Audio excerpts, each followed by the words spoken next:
episode kali ini kita mau ngapain nih Kak? Mau ngobrol-ngobrol santai tentang apa nih? Nah, untuk kali ini kita akan ngobrol tentang bagaimana sih perusahaan itu menggunakan analisis SWOT untuk mengidentifikasi adakah peluang dan ancaman di dalam lingkungan global yang berubah-ubah saat ini. Betul sekali sih Kak ya. Lalu sangat penting sekali karena di era sekarang ini banyak sekali ancaman dan peluang di suatu perusahaan. Apa saja sih Kak nanti faktor-faktornya? Nah, yang pertama itu ada faktor internal, ada faktor eksternal. Nah, setelah itu ada hubungan antara faktor internal dan eksternal. Setelah itu ada bersama strategi, dan yang terakhir itu ada pengamatan dan evaluasi. Nah, yang pertama itu ada faktor internalnya, itu ada dua macam, ada yaitu kekuatan atau strength dan weakness atau kelemahan. Nah, untuk kekuatan itu sendiri biasanya itu di dalam perusahaan itu ada brand recognition, setelah itu ada reputasi, teknologi dan sumber daya manusia yang memiliki kemampuan yang kompetitif, sehingga perusahaan itu memiliki keunggulan kompetitif di brand tersebut, sehingga perusahaan itu bisa terpandang di perusahaan lain. Oh iya Kak, tadi kan udah disebutkan nih kelebihan-kelebihannya. Sekarang coba pasti ada sih kelemahannya. Kelemahannya apa sih Kak? Nah, dalam perusahaan itu pasti ada kelemahan. Yang pertama itu perusahaan pasti ketergantungan terhadap satu pasar. Nah, tidak hanya itu saja, kurangnya fleksibilitas dalam perusahaan juga itu mempengaruhi. Setelah itu ada struktur organisasi yang rumit dan ketergantungan terhadap wilayah yang berdampak terhadap fluktuasi ekonomi. Nah, tadi kan Kakak sudah menjelaskan nih tentang faktor internal dan tadi ada 5 ya Kak, kayak kalau nggak salah. Nah, yang selanjutnya itu kalau faktor eksternal itu terdiri apa aja sih Kak? Yang dari faktor eksternal itu terdiri dari 2. Nah, di antaranya itu ada opportunity atau peluang dan ancaman atau threat. Nah, untuk peluang sendiri itu memiliki faktor penyebab. Yang pertama itu ada tren pasar, yang kedua itu ada kebijakan pemerintah, yang ketiga itu ada perubahan perilaku konsumen, dan yang keempat itu ada teknologi baru. Nah, untuk ancaman sendiri itu terdiri dari fluktuasi ekonomi, persaingan, perubahan regulasi, dan stabilan politik. Wah, ini udah sampai ke faktor ketiga nih Kak ya. Sebelum lanjut nih, kita nggak usah tegang-tegang aja ya Kak ya. Kita santai aja bicaranya tentang masalah-masalah yang tadi sudah dijelaskan oleh kakaknya. Sekarang lanjut nih Kak ya. Santai aja ya Kak ya, santai. Ada apa lagi nih Kak? Nah, untuk yang ketiga ini ada faktor antara hubungan eksternal dan internal. Yang pertama itu ada analisis SO, analisis ST, analisis WO, dan analisis WT. Apa aja sih itu Kak? Nah, untuk analisis SO tersendiri itu ada hubungan antara kekuatan dan peluang, di mana suatu perusahaan itu menggunakan brand recognition yang sangat kuat, sehingga perusahaan itu dapat memasuki pasar dengan lebih mudah. Nah, untuk yang analisis ST atau kekuatan dan ancaman itu biasanya perusahaan itu menggunakan teknologi yang maju, sehingga perusahaan itu dapat beradaptasi menyesuaikan dengan perkembangan zaman. Nah, untuk analisis WO sendiri itu ada kelemahan dan peluang, di mana perusahaan itu mencari kemitraan strategi, sehingga perusahaan itu dapat mengakses semua kemampuan dan sumber daya yang dibutuhkan untuk memasuki pasar baru. Nah, untuk WT atau kelemahan dan ancaman sendiri itu perusahaan juga harus meningkatkan fluktuasi atau fleksibilitas dalam operasional perusahaan itu sendiri, sehingga bisa beradaptasi dengan perubahan ekonomi global. Nah, tadi kan udah Kakak jelasin nih tentang peluang dan ancaman di suatu perusahaan. Nah, pasti ada nih Kak strateginya untuk suatu perusahaan itu apa sih Kak? Untuk strateginya dalam suatu perusahaan sendiri itu ada 5 macam strategi. Apa saja, Kak? Nah, untuk yang pertama itu ada diversifikasi pasar, yang kedua itu ada peningkatan efisiensi dalam perusahaan, yang ketiga itu ada pengembangan produk baru, dan yang keempat itu ada kemitraan strategi, dan yang kelima itu ada pengelolaan risiko. Nah, untuk diversifikasi pasar sendiri itu kita memasuki pasar baru supaya lebih stabil dalam cara ekonomi untuk mengetahui dan mengurangi ketergantungan pada wilayah yang mengalami fluktuasi ekonomi itu. Nah, untuk peningkatan efisiensi sendiri itu mengoptimalkan proses dan operasi untuk mengurangi biaya dan meningkatkan profitabilitas dalam suatu perusahaan supaya tidak ketergantungan dalam wilayah yang menghadapi fluktuasi ekonomi.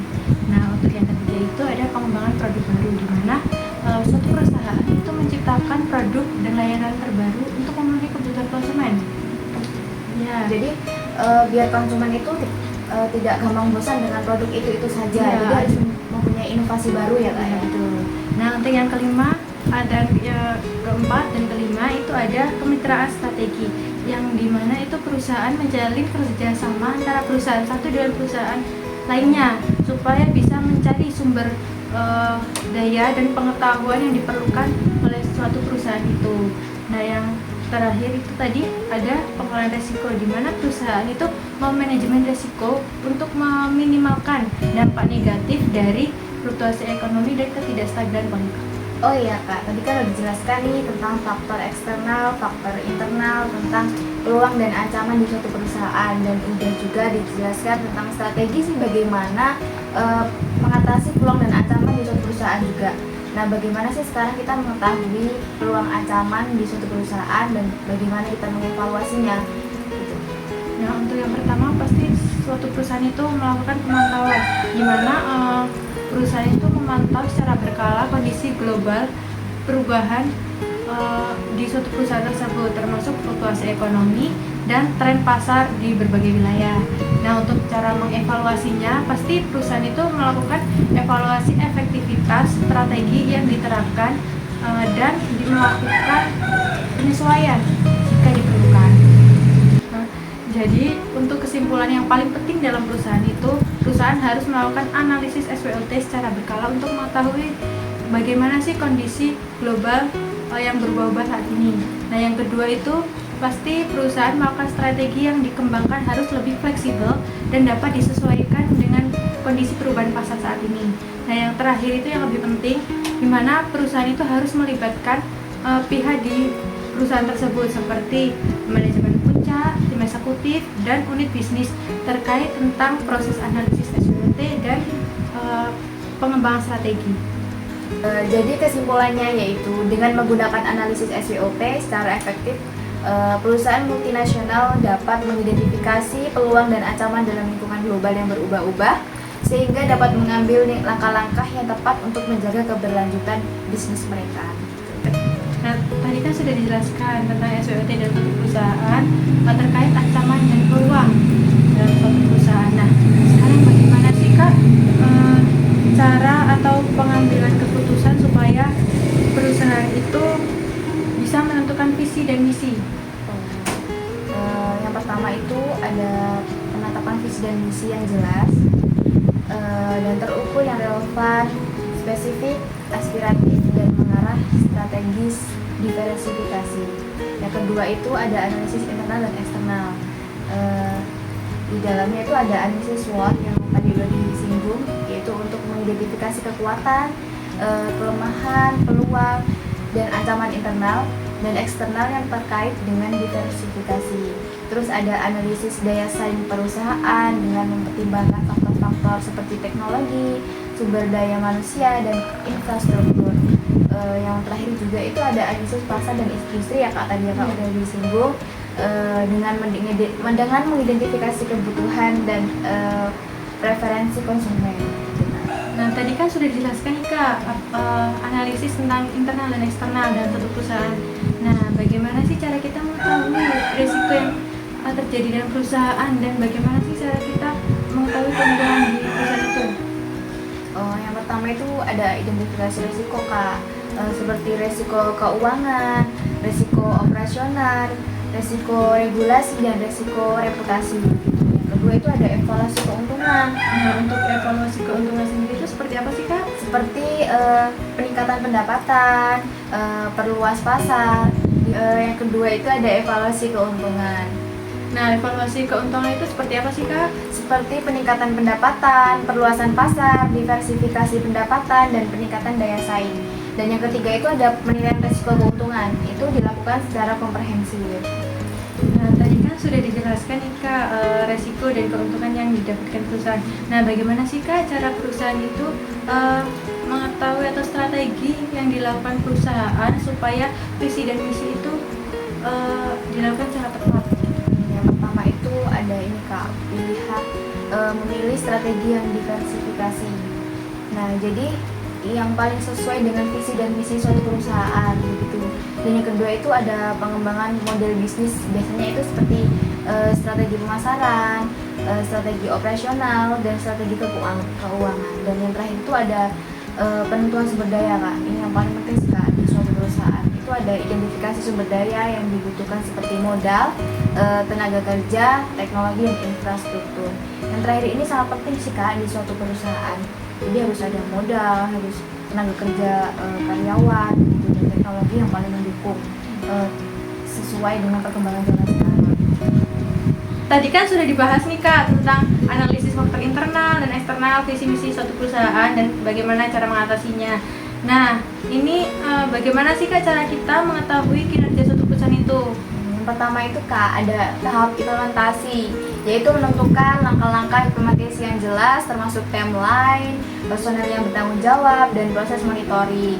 Dan yang kedua itu ada pemantauan kinerja Kak. Ini sangat penting di suatu perusahaan ya.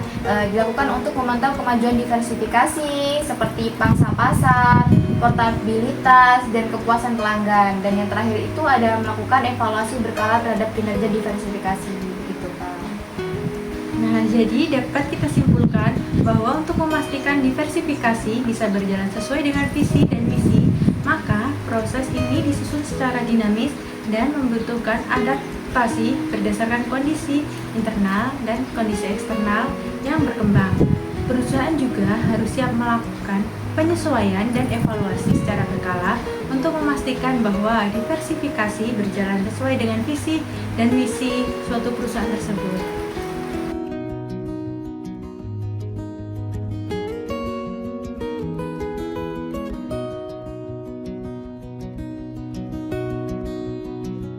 Terima kasih semuanya.